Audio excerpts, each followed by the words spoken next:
오늘 설교 제목은 부엘라 헤로이로 내려가야 하는 이유입니다. 오늘 이 말씀 가지고 함께 하나님 말씀 살펴보겠습니다.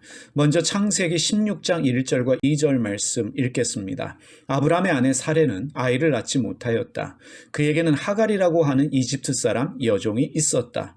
주님께서 나에게 아이를 가지지 못하게 하시니 당신은 나의 여종과 동침하십시오. 하갈의 몸을 빌려서 집안의 대를 이어갈 수 있기를 바랍니다. 자식을 낳지 못하던 아브라함의 아내 사라는 자신의 이집트 여종 하갈을 통해서 아브라함의 자식 낳기를 원했습니다. 그래서 아브라함은 젊은 여종 하갈과 동침하게 됩니다. 하갈이 임신을 하게 되었습니다. 그런데 임신한 하갈에게 당당함이 생겼습니다. 그리고 신분 상승의 욕구가 생겼습니다. 더 이상 여종이 아니라 아브라함의 아내로 대우받기를 원했습니다. 그런 이유 때문인지 자신의 여주인 사라를 무시하기 시작했습니다. 젊은 여종에게 무시당하는 사라의 심정이 어떠하겠습니까? 아마도 나이 많다고 아이를 낳지 못한다고 무시당할 때에 사라는 자존심이 상했습니다. 하갈을 향해 분노하게 됩니다. 그런데 사라는 하갈을 상대하지 않고 아브라함을 상대합니다. 아브라함에게 이런저런 원망의 말들을 하면서 아브라함의 마음을 확인합니다. 아브라함이 어떻게 말합니까? 창세기 16장 6절의 말씀입니다. 아브라함이 사라에게 말하였다. 여보, 당신의 종이니 당신 마음대로 할 수 있지 않소. 당신이 좋을 대로 그에게 하기 바라오. 사라가 하갈을 학대하니 하갈이 사라 앞에서 도망하였다. 아브라함은 현명하게도 젊은 여종의 편을 들지 않습니다. 아내인 사라 편을 듭니다. 아브라함이 어떤 말을 하고 있습니까? 나는 자식도 필요 없고 당신만 있으면 된다라는 말을 하고 있는 것입니다. 젊은 여종도 필요 없고 나에게는 오직 당신밖에 없다라는 말을 사라에게 하는 것입니다. 오랜 결혼 생활에서 나오는 지혜다라고 이해할 수 있겠습니다. 아마도 아브라함은 내가 이 정도로 말하면 사라가 관대한 마음으로 임신한 하갈을 용서하고 품어줄 것이다 기대했는지도 모릅니다. 그런데요, 아브라함의 지지를 받게 된 사라가 어떻게 합니까? 임신한 하갈을 노골적으로 학대합니다. 처음에는 아브라함에게 미안한 마음이 있었습니다. 자식 낳지 못하는 미안한 마음으로 대리모를 드렸는데 나이 많다고 자식 낳지 못한다고 무시를 당하게 되니까 지금은 자식이고 뭐고 다 필요가 없습니다.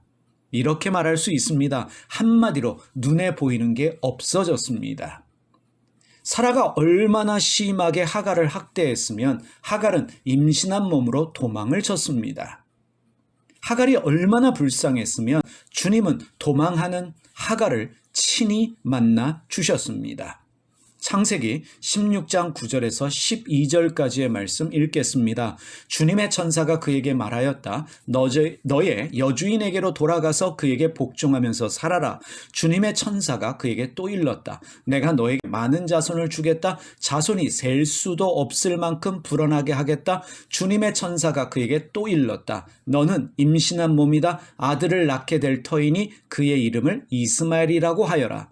내가 고통 가운데서 부르짖는 소리를 주님께서 들으셨기 때문이다. 너의 아들은 들나귀처럼 될 것이다. 그는 모든 사람과 싸울 것이고 모든 사람 또한 그와 싸울 것이다. 그는 자기의 모든 친족과 대결하며 살아가게 될 것이다. 주님께서 하갈에게 사라에게 돌아가서 복종하며 살라라고 말씀하십니다. 거기서 끝나지 않습니다. 주님은 보잘것없는 이집트의 여종인 하갈에게 셀 수 없는 많은 자손을 약속하십니다. 이 약속의 말씀은 하나님께서 아브라함에게 주신 약속의 말씀과 동일한 수준의 약속으로 이해할 수 있습니다. 거기서 끝나지 않습니다. 아들을 약속하시면서 그 이름까지도 지어주셨습니다. 이스마엘, 무슨 뜻입니까? 주님이 들어주신다라는 뜻입니다. 하나님이 언제든지 이스마엘의 소리에 귀를 기울여 주신다니 이 얼마나 큰 축복이겠습니까? 뿐만 아니라 이스마엘이 어떤 기질의 사람인지 어떠한 삶을 살게 될지를 하나님이 친히 알려주셨습니다. 이렇게까지 하나님이 하갈을 축복하시는 것을 보면 하갈에게는 특별한 무언가가 있음에 분명합니다.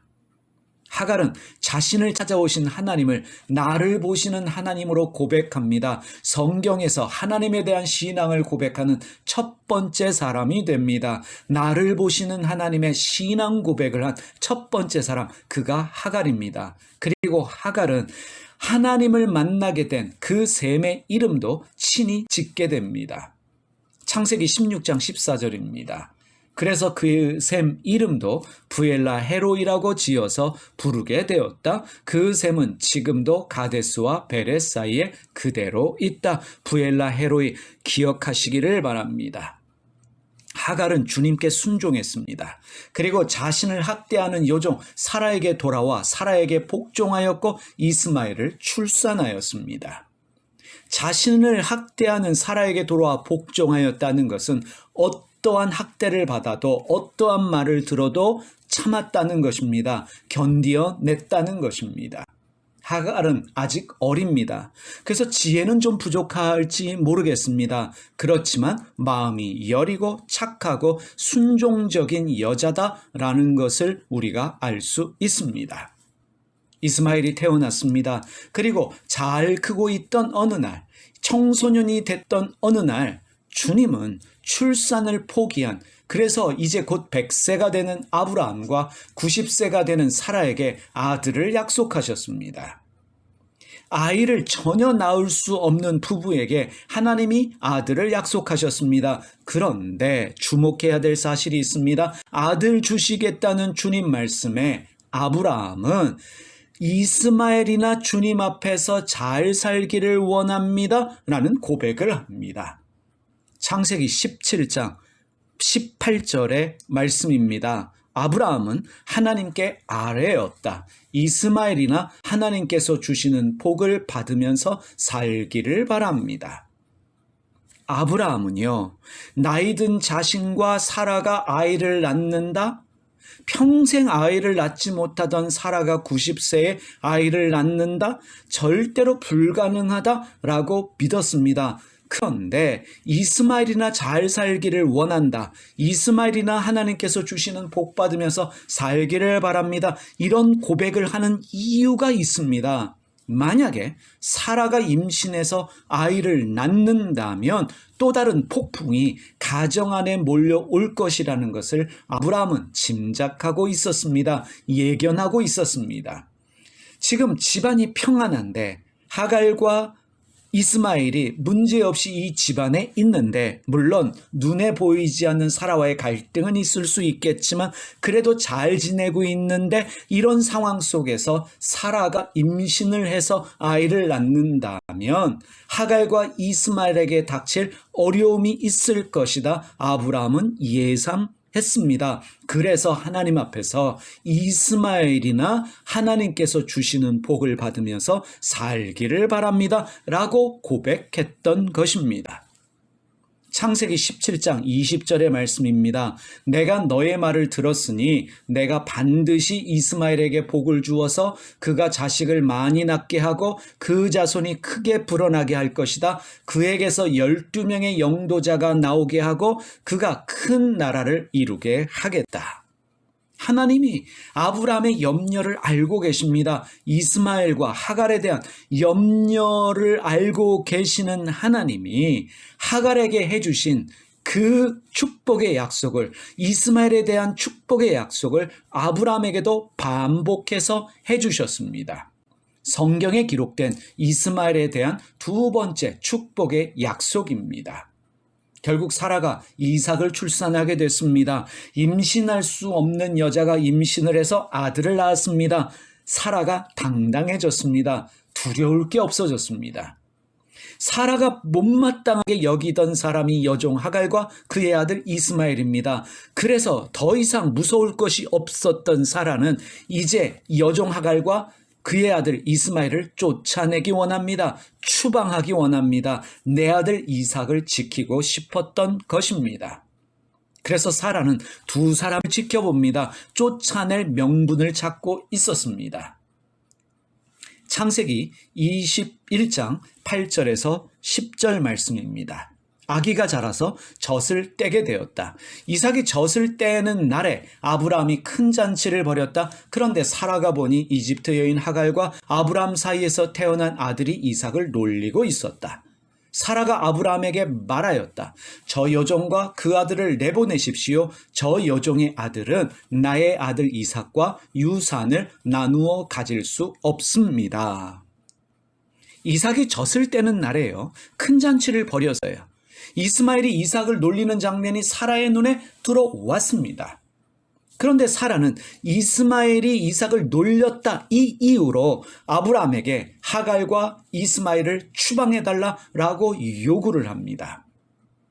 이스마엘이 이삭을 놀렸다라고 번역된 히브리어는요, 문자적으로 웃었다라는 뜻입니다. 히브리어 동사 메짜하크가 쓰였습니다. 하나님이 아브람과 사라에게 아들 주시겠다라고 말씀하셨을 때 아브람과 사라가 웃었습니다. 같은 단어가 사용되어졌습니다. 이러한 이야기가 기록되어진 창세기 17장, 18장, 21장에서 모두 7번이 사용되어진 단어가 메짜하크입니다. 여러분 21장 6절 말씀을 보겠습니다. 사라가 혼자서 말하였다. 하나님이 나에게 웃음을 주셨구나. 나와 같은 늙은이가 아들을 낳는다고 하면 듣는 사람마다 나처럼 웃지 않을 수 없겠지. 여기서 말하고 있는 웃었다, 메짜하크라는 히브리어 동사를 쓰고 있습니다. 그런데 21장 9절에서만 놀렸다라고 번역하고 있습니다. 하지만 중요한 것이 있습니다. 이스마엘이 놀렸건 웃었건 하갈과 이스마엘의 추방을 요구하고 있는 사라의 요구는 너무 과하다는 사실입니다. 아이들이요, 놀다 보면 싸울 수도 있습니다. 놀릴 수도 있습니다. 그런데 사라는 하갈과 이스마엘을 눈에 가시로 여겼습니다. 그래서 내쫓기 원합니다. 21장 9절이 메짜크를 놀렸다로 번역하는 이유는 남들 눈에는 그냥 웃는 것이 비웃는 것으로, 놀리는 것으로 보일 수도 있었다는 것입니다. 왜냐하면 마음에 안 들면 다 안 좋게 보이기 때문입니다. 여러분 창세기 16장 2절 말씀 보실까요? 사레가 아브라함에게 말하였다. 주님께서 나에게 아이를 가지지 못하게 하시니 당신은 나의 여종과 동침하십시오. 이 여종에 주목하시길 바랍니다. 하갈의 몸을 빌려서 집안의 대를 이어갈 수 있기를 바랍니다. 아브라함은 사레의 말을 따랐다. 사라가 처음 하갈을 아브라함과 동침하게 했을 때 하갈을 나의 여종이라고 말하지요. 여기서 사용된 히브리어가 시프카입니다. 말 그대로 여종, 하녀라는 뜻입니다. 이때만 해도 사라는 하갈에 대한 어떤 악감정도 없었습니다. 여러분 생각해 보십시오. 여종이 한 명이겠습니까? 여러 명, 수십 명이 되는 많은 사람들이 여종으로 있었음에 분명합니다. 아브라함에게는 수많은 종들이 있었어요. 그 중에서 마음에 들던 믿을 만한 사람이 바로 하갈이었습니다. 나의 여종, 시프카라고 말합니다. 그런데 창세기 21장 10절 보실까요? 사라가 아브라함에게 말하였다. 저 여종과 그 아들을 내보내십시오. 저 여종의 아들은 나의 아들 이삭과 유산을 나누어 가질 수 없습니다. 자, 먼저요. 사라는 하갈과 이스마엘 이름조차도 언급하지 않습니다. 싫음은요, 다 싫어요. 이름도 부르기 싫습니다. 그래서 저 여종과 그 아들이라고 말합니다. 사라는 두 사람에 대해 이름조차도 부르기 싫어하는 악감정을 드러내고 있는데 바로 여기에 여종으로 번역된 히브리어에 주목해 보시기 바랍니다. 아마라는 단어를 쓰고 있습니다. 노예라는 뜻입니다. 여러분 여종과 노예는 수준이 다릅니다. 차원이 다릅니다. 노예라고 노골적으로 비하하고 있습니다. 이미 말씀드렸지만 사람이 싫으면 다 싫어져요. 싫은 사람 밥 먹는 것도 싫어요. 웃는 것도 싫어요. 노는 것도 싫습니다. 싫으면 장점마저도 단점으로 보입니다. 누군가가 싫어지면 내 마음이요 밴댕이 소갈딱지가 된다는 사실입니다. 임신한 하갈을 학대하던 사라는 아들 이삭을 낳고 이런 표현을 쓰겠습니다. 더 독해집니다. 사라는 하갈과 이스마엘에게 한 푼의 유산 상속도 없이 집안에서 추방하도록 아브라함을 압박합니다. 창세기 21장 11절에서 13절까지의 말씀 보겠습니다. 그러나 아브라함은 그 아들도 자기 아들이므로 이 일로 마음이 몹시 괴로웠다. 하나님이 그에게 말씀하셨다. 그 아들과 그 어머니인 여종의 일로 너무 걱정하지 말아라. 이삭에게서 태어나는 사람이 너의 씨가 될 것이니 사라가 너에게 말한 대로 다 들어주어라. 그러나 여종에게서 난 아들도 너의 씨니 그 아들은 그 아들대로 내가 한 민족이 되게 하겠다. 하나님은요, 아브라함에게 사라가 말한 대로 다 들어주라 말씀하십니다. 그러나 사라에게는 한 말씀도 하시지 않습니다. 하나님은 사라의 심정을 헤아리고 계시는 것입니다. 하나님은 이스마엘 때문에 괴로워하는 아브라함에게 이스마엘도 아브라함의 아들로서 한 민족이 될 수 있다고 말씀하시며 복을 주시겠다 약속하십니다. 벌써 세 번째 반복되고 있는 이스마엘을 향한 하나님의 축복의 약속입니다. 우리 하나님은 마음 상한 사라의 마음도 헤아려 주시고 염려하는 아브라함의 마음도 헤아려 주시고 이제 추방당하게 될 하갈과 그의 아들 이스마엘도 헤아려 주고 계십니다. 창세기 21장 14절에서 20절 말씀 보겠습니다. 다음 날 아침에 일찍 아브라함은 먹거리 얼마와 물 한 가죽 부대를 가져다가 하갈에게 주었다. 그는 먹거리와 마실 물을 하갈의 어깨에 메워 주고서 그를 아이와 함께 내보냈다. 하갈은 길을 나서서 브엘세바 빈들에서 정처 없이 헤매고 다녔다. 가죽 부대에 담아 온 물이 다 떨어지니 하갈은 아이를 덤불 아래에 뉘어놓고서 아이가 죽어가는 꼴을 참아볼 수가 없구나 하면서 화살 한바탕 거리만큼 떨어져서 주저앉았다. 그 여인은 아이 쪽을 바라보고 앉아서 소리를 내어 울었다. 하나님이 그 아이가 우는 소리를 들으셨다. 하늘에서 하나님의 천사가 하갈을 부르며 말하였다. 하갈아 어찌 된 일이냐 무서워하지 말아라. 아이가 저기에 누워서 우는 저 소리를 하나님이 들으셨다. 아이를 안아 일으키고 달래어라. 내가 저 아이에게서 큰 민족이 나오게 하겠다. 하나님이 하갈의 눈을 밝히시니 하갈이 샘을 발견하고 가서 가죽 부대에 물을 담아다가 아이에게 먹였다. 그 아이가 자라는 동안에 하나님이 그 아이와 늘 함께 계시면서 돌보셨다. 그는 광야에 살면서 활을 쏘는 사람이 되었다. 아브라함이요, 하갈과 이스마엘에게 먹거리 얼마와 물 한 가죽 부대를 주었습니다. 생각해 보십시오. 유산 분배 없습니다. 아브라함 집에 그렇게 노비들이 많은데 한 명도 딸려 보내지 않아요. 많은 가축대가 있습니다. 단 한 마리의 양도 주지 않습니다. 얼마 안 되는 식량, 물 얼마만 주었습니다. 아마도 더 챙겨주고 싶어도 이것을 반대하고 있는 사라가 있으니 아브라함이 이럴 수도 없고 저럴 수도 없는 상황입니다. 사라가 아들을 낳았습니다. 이삭을 낳았습니다. 당당하게 두 사람의 추방을 요구하는 그 사라 앞에서 아브라함이 할 수 있는 일이 아무것도 없었던 것 같습니다.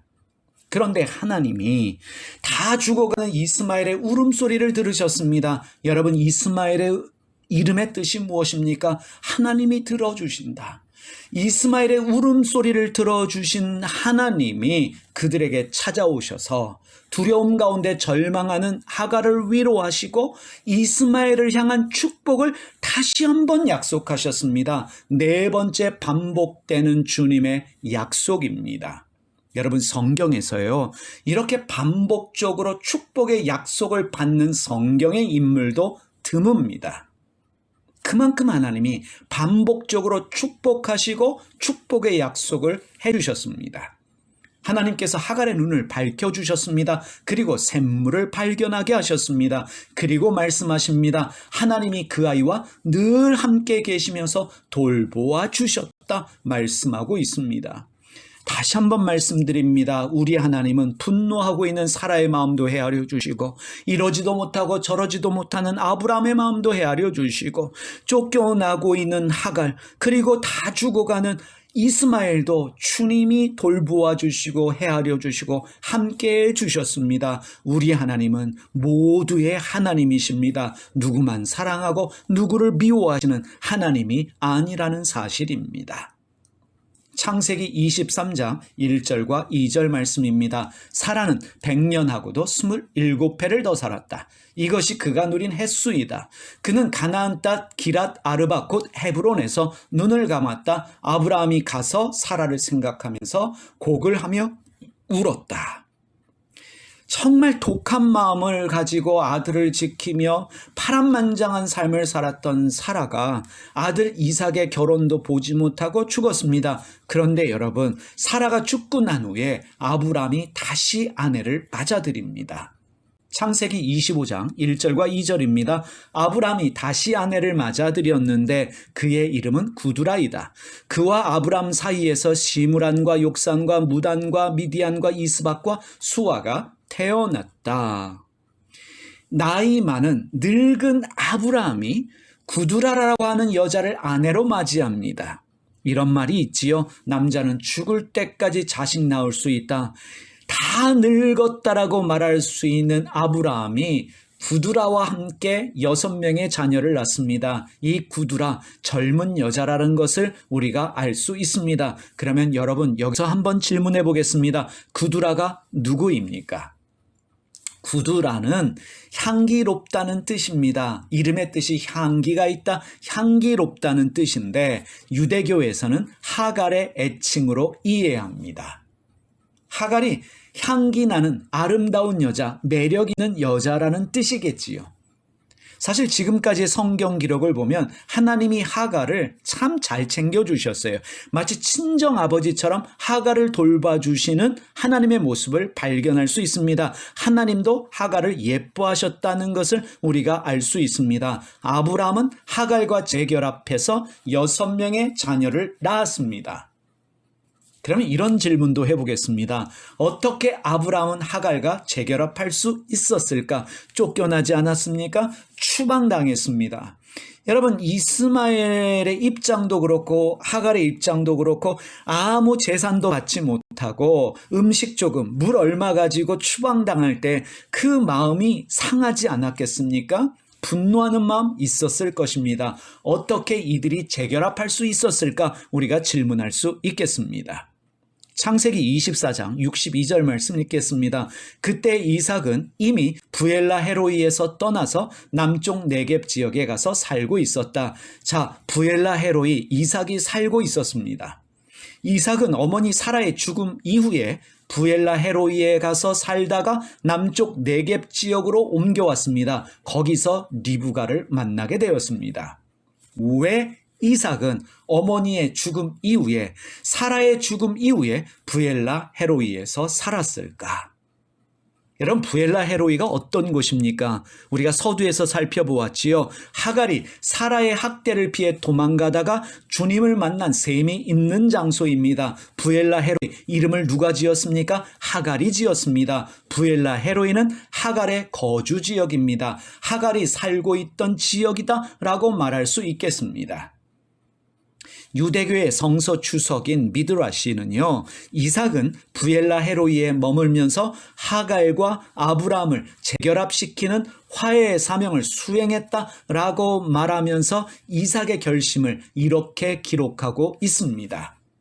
이삭은 아버지가 자기 아내를 찾으러 사람들을 보내는 것을 보고 스스로 말한다.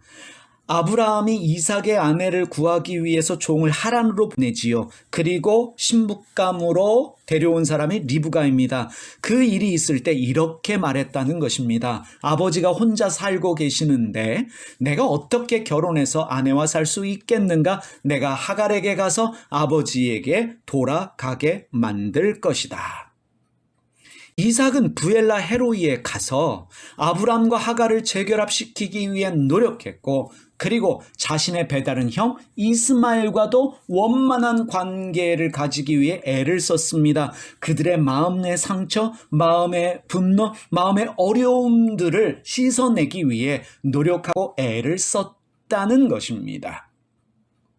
창세기 25장 8절에서 11절 말씀 보겠습니다. 아브람은 자기가 받은 목숨대로 다 살고 아주 늙은 나이에 기운이 다하여서 숨을 거두고 세상을 떠나 조상들이 간 길로 갔다. 그의 아들 이삭과 이스마엘이 그를 막벨라 굴에 안장하였다. 그 굴은 마므레 근처 햇사람 소알의 아들 에브론의 밭에 있다. 그 밭은 아브람이 햇사람에게서 산 것이다. 바로 그곳에서 아브람은 그의 아내 사라와 합장되었다. 아브람이 죽은 뒤에 하나님은 아브람의 아들 이삭에게 복을 주셨다. 그때에 이삭은 부엘라 헤로이 근처에 살고 있었다. 자, 아브람이 죽었습니다. 그런데 형제인 이삭과 이스마엘이 아브람의 장례를 함께 치르고 있습니다. 두 사람 사이에 아무 갈등이나 충돌이 있어 보이지 않습니다. 여러분, 이스마엘이 추방당했습니다. 그의 어머니 하갈도 추방당했습니다. 추방당했는데 어디로 가서 어떤 일이 있는지 알지 못하지요. 관계가 회복되지 않았다면 이렇게 함께 장례를 치르는 것이 불가능했을 것입니다. 이 말씀을 보면 두 사람 사이에 아무 갈등이나 충돌이 있어 보이지 않습니다. 아버지의 죽음을 두고 두 아들이 함께 장례를 치르고 있습니다. 왜냐하면 이삭의 화해 노력이 있었기 때문입니다. 그리고 이삭은 아버지 장례 이후에도 하갈의 거주 지역인 부엘라 헤로이 근처에 살았습니다. 사라는 자신의 여종을 대리모로 이용하려고 했지요. 무시했다는 이유로 학대했습니다. 말도 안 되는 이유로 여종과 여종이 낳은 아브람의 아들을 얼마의 음식과 물만 주고 사막으로 추방했습니다. 여러분, 사막으로 추방했다는 것은 죽음으로 내모는 것이나 다름없습니다. 사실 비도덕적입니다. 비윤리적입니다. 비양심적인 일입니다. 사실 마음 상한 것은 이해하지만 그 처사나 두 사람을 향한 대우가 올바르다라고 말할 수는 없습니다. 비도덕적이고 비윤리적이며 비양심적인 일입니다. 그렇지만 이런 상황에서 아브람과 이삭이 할 수 있는 일은 아무것도 없었습니다. 사라가 분노하고 있었고 하갈과 이스마엘을 향한 이 분노가 쉽게 사라지지 않고 있었습니다. 하나님도 사라의 감정 존중하라 아브람에게 말씀하셨기 때문에 아브람과 이삭이 이스마엘과 하갈을 위해 할 수 있는 일이 없었다라고 말할 수 있습니다. 하지만 사라가 죽은 이후에 이삭은 적극적으로 상처받고 버림받았던 두 사람을 부엘라 헤로이로 찾아가 함께 살면서 그들과 화해하기를 힘썼고 하갈이 아브람의 아내가 될 수 있도록 자신의 어머니가 될 수 있도록 노력했습니다. 애를 썼습니다. 그 마음의 상함을 치유하기 위해 노력했다는 것입니다. 그리고 이스마엘이 아브람의 아들로 자신의 형으로 지위를 회복할 수 있도록 힘썼습니다. 이삭은 자신의 어머니 사라의 잘못된 과거를 청산하고 새로운 미래를 만들기 위해 노력하고 최선을 다했다는 사실입니다. 여러분, 독일이 과거사 청산의 열심입니다. 사실 지금 독일 사람들이 이 일에 대하여 자신들이 미안하다고 사과할 필요가 있을까요? 우리 아버지들이 한 일이다, 할아버지들이 한 일이다, 우리 조상들이 한 일이다라고 말하면서 자신들의 과거의 행적에 대하여 사과하기를 거부한다면 여러분 어떻게 생각하십니까? 그 어머니의 잘못이라도 내가 그 과거를 청산해야만 새로운 미래를 만들 수 있다라고 생각한 사람이 이삭입니다. 어머니의 잘못된 그 일에 대하여 아들인 내가 그 과거를 청산해야만 새로운 미래가 만들어질 수 있다라고 생각한 사람이 이삭이었다라고 우리가 여길 수 있습니다. 하나님은 아이를 낳지 못하는 아픔 가운데 분노하며 여종과 그가 낳은 아들을 학대하던 사라의 상처를 헤아려 주셨습니다. 사라가 한을 풀 수 있도록 늦은 나이에 아들도 주셨어요. 사라를 돌보아 주셨지요. 하나님은 노예였던 이집트 여자 하갈에게 찾아오셔서 그의 하소연을 들어주시고 죽음의 위기에서 건져주시고 그가 낳은 이 아들 이스마엘을 향한 축복을 반복해서 약속해 주셨습니다. 하나님은 이러지도 못하고 저러지도 못하는 아브라함의 심정을 헤아려 주셔서 아브라함의 아내 사라, 그리고 그의 여종이었던 이스마엘, 그리고 그들의 아들인 이삭과 이스마엘을 돌봐주셨습니다. 사랑해 주셨습니다. 부족함 없이 축복해 주셨습니다. 이것이 하나님의 마음입니다. 이러한 하나님의 마음을 알고 있었던 이삭은 상처받고 버림받은 사람들을 찾아가서 그들과 함께 살면서 깨어진 관계를 회복시키기 위해 노력했습니다. 이러한 하나님의 마음을 가진 이삭은 임신하지 못하는 자신의 아내 리브가를 위해서 20년간 묵묵히 기도했지요. 하나님의 마음을 가지고 있었던 이삭은 자신이 판 우물을 빼앗는 사람들과 다투지 않았습니다. 우물을 그들에게 빼앗기면 또 다른 곳에 가서 묵묵히 우물을 팠던 사람입니다. 성경을 보십시오. 이삭에게는 사건 사고가 별로 없습니다. 하나님의 마음을 가지고 회복을 위해 애쓰는 사람, 관계 회복을 위해 부엘라 헤로이까지 내려갈 수 있었던 사람, 그가 바로 이삭입니다. 지금 이 시대에 하나님이 찾으시는 사람이 누구일까요? 이삭과 같이 하나님의 마음을 가진 사람입니다. 기도하겠습니다. 살아계신 하나님 아버지, 우리 모두가 하나님의 마음을 가진 이삭과 같은 사람이 되게 하여 주시옵소서. 사라도 돌보아 주시고 하갈도 돌보아 주시고 이삭도 축복하실 뿐만 아니라 이스마엘도 부족함 없이 축복해 주신 하나님, 이러지도 못하고 저러지도 못하는 아브라함의 마음까지 하려 주신 하나님, 그 하나님의 마음을 가지고 인생을 살아가는 저희가 되게 하여 주시옵소서. 그러한 주님의 마음으로 이웃을 섬기는, 주변 사람들을 사랑할 수 있는 저희가 되게 하여 주시옵소서. 예수님의